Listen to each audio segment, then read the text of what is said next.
άρθρο από τότε.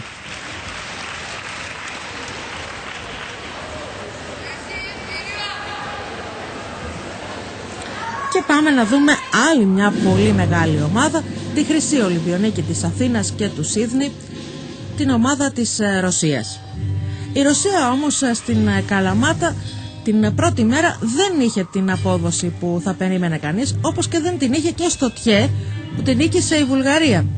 Πήρε την τρίτη θέση λοιπόν στον τελικό του σύνθετου ομαδικού, 31% η βαθμολογία της, 16.250 στα 5 σχοινάκια, 15.850 στα στεφάνια κορίνες.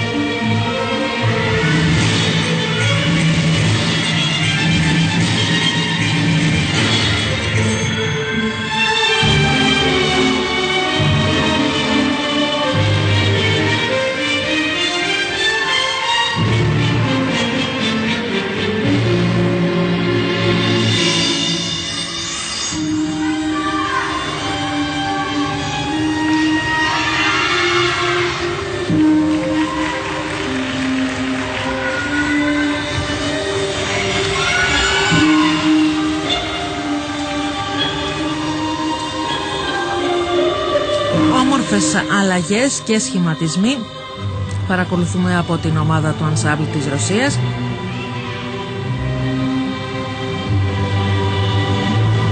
Το μεγάλο φαβορί σε όλες τις μεγάλες διοργανώσεις.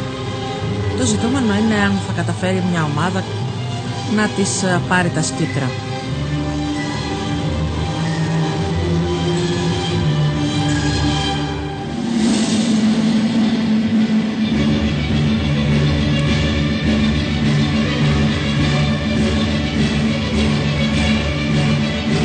Σωστές και στην επανάκτηση του οργάνου.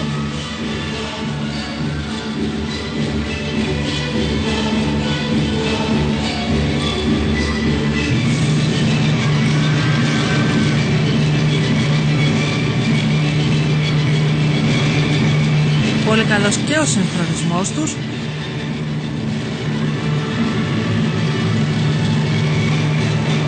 Τα 5 μέλη μιας ομάδας Ανσάμπλ πρέπει να έχουν άψογο συγχρονισμό, να λειτουργούν